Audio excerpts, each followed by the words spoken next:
ಸರ್ಕಾರಿ ಕಚೇರಿಯ ವಿದ್ಯುತ್ ಬಿಲ್ ಕಟ್ಟಲು ಹಣವಿಲ್ಲ. ಕತ್ತಲ ಕೋಡಿಯಲ್ಲೇ ಕೆಲಸ ಕಾರ್ಯ. ಕಳೆದೊಂದು ವರ್ಷದಿಂದ ಸರ್ಕಾರಿ ಕಚೇರಿಗಳ ವಿದ್ಯುತ್ ಬಿಲ್ ಪಾವತಿಸಿದ ರಾಜ್ಯ ಸರ್ಕಾರ. ಹೆಸ್ಕಾಂನಿಂದ ಸರ್ಕಾರಿ ಕಚೇರಿಗಳ ಪವರ್ ಕಟ್ ಅಭಿಯಾನ ಆರಂಭ. ಅಧಿಕಾರಕ್ಕೆ ಇರುವ ಆಸೆಯಿಂದ ರಾಜ್ಯದ ಜನತೆಗೆ 200 ಯೂನಿಟ್ನಷ್ಟು ವಿದ್ಯುತ್ ಅನ್ನು ಉಚಿತವಾಗಿ ನೀಡಿದ್ದ ರಾಜ್ಯ ಸರ್ಕಾರ ಇದೀಗ ಸರ್ಕಾರಿ ಕಚೇರಿಗಳ ವಿದ್ಯುತ್ ಬಿಲ್ ಸಹ ಪಾವತಿ ಮಾಡಲಾಗದೆ ಬಾಕಿ ಉಳಿಸಿಕೊಂಡಿದೆ. ಹೆಸ್ಕಾಂ ವಿಭಾಗದ 7 ಜಿಲ್ಲೆಗಳಲ್ಲಿ 13.15 ಕೋಟಿ ಸರ್ಕಾರಿ ಕಚೇರಿಗಳ ವಿದ್ಯುತ್ ಬಿಲ್ ಬಾಕಿ ಉಳಿಸಿಕೊಂಡಿದ್ದು, ಹೆಸ್ಕಾಂ ಇಲಾಖೆ ಹಣ ತುಂಬದ ಸರ್ಕಾರಿ ಕಚೇರಿಗಳ ವಿದ್ಯುತ್ ಕಡಿತಗೊಳಿಸಿ ಶಾಕ್ ನೀಡಿದೆ. ಕಳೆದೊಂದು ವರ್ಷದಿಂದ ಸರ್ಕಾರಿ ಕಚೇರಿಗಳು ವಿದ್ಯುತ್ ಬಿಲ್ ಪಾವತಿಸದೆ ಬಾಕಿ ಉಳಿಸಿಕೊಂಡಿದ್ದು, ಈ ಸಂಬಂಧ ಹೆಸ್ಕಾಂ ಕಚೇರಿಗಳಿಗೆ ನೀಡಿದ ನೋಟಿಸ್ಗೂ ಉತ್ತರ ನೀಡದೆ ಅಧಿಕಾರಿಗಳು ಸತಾಯಿಸಿದ್ದರಿಂದ ಹೆಸ್ಕಾಂ ಇಲಾಖೆ ಹಣ ವಸೂಲಿಗಾಗಿ ಸರ್ಕಾರಿ ಕಚೇರಿಯ ವಿದ್ಯುತ್ ಅನ್ನು ಕಡಿತ ಮಾಡಿದೆ. ಹಾಗಾಗಿ ಕತ್ತಲಲ್ಲೇ ಸರ್ಕಾರಿ ಕಚೇರಿಗಳು ಕಾರ್ಯನಿರ್ವಹಿಸುವ ಪರಿಸ್ಥಿತಿ ಎದುರಾಗಿದೆ.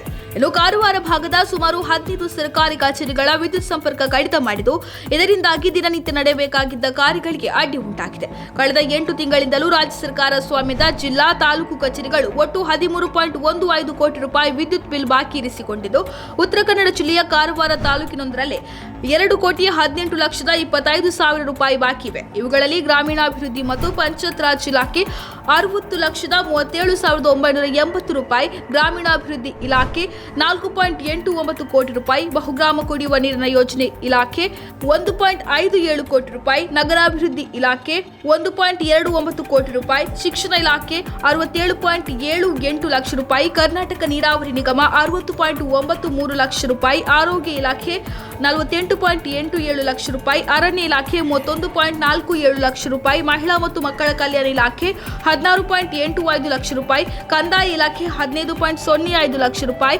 ಗೃಹ ಇಲಾಖೆ 13.21 ಲಕ್ಷ ಬಾಕಿ ಉಳಿಸಿಕೊಂಡಿವೆ. ಹೆಸ್ಕಾಂನ ನಷ್ಟವಾಗುವ ಸಂಬಂಧ ಇದೀಗ ಹಣ ವಸೂಲಿಗಾಗಿ ಈ ಕಚೇರಿಗಳ ವಿದ್ಯುತ್ ನಿಲುಗಡೆ ಮಾಡಿದೆ.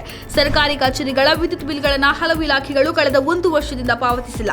ನೋಟಿಸ್ ನೀಡಿದರೂ ಉತ್ತರ ನೀಡಿಲ್ಲ. ವಿದ್ಯುತ್ ಕೊರತೆ ಇದ್ದು ಜನರಿಗೆ ವಿದ್ಯುತ್ ನೀಡಲು ವಿದ್ಯುತ್ ಖರೀದಿ ಮಾಡಬೇಕು. ಇದಕ್ಕೆ ಹಣದ ಅವಶ್ಯಕತೆ ಇದೆ. ಹೀಗಾಗಿ ಈ ಅಭಿಯಾನ ಪ್ರಾರಂಭ ಮಾಡಿದ್ದೇವೆ ಎಂದು ಕಾರವಾರ ಅಂಕೋಲ ವಿಭಾಗದ ಕಾರ್ಯನಿರ್ವಾಹಕ ಇಂಜಿನಿಯರ್ ಪಡ್ನೇಕರ್ ಮಾಹಿತಿ ನೀಡಿದ್ದಾರೆ. ತನ್ನ ಉಚಿತ ಗ್ಯಾರಂಟಿ ಯೋಜನೆಗಳಿಂದಲೇ ರಾಜ್ಯದ ಜನರನ್ನ ಮನವೊಲಿಸಿ ವೋಟ್ ಗಿಟ್ಟಿಸಿಕೊಂಡಿದ್ದ ರಾಜ್ಯ ಸರ್ಕಾರ ಗೃಹ ಜ್ಯೋತಿ ನೀಡಿದ ಪರಿಣಾಮ ಆರ್ಥಿಕ ಸಂಕಷ್ಟದಿಂದಾಗಿ ಸರ್ಕಾರಿ ಕಚೇರಿಗಳನ್ನು ಕತ್ತಲಿಗೆ ನೂಕಿರುವುದು ವಿಪಕ್ಷಗಳ ಟೀಕೆಗೆ ಗುರಿಯಾಗಿದೆ.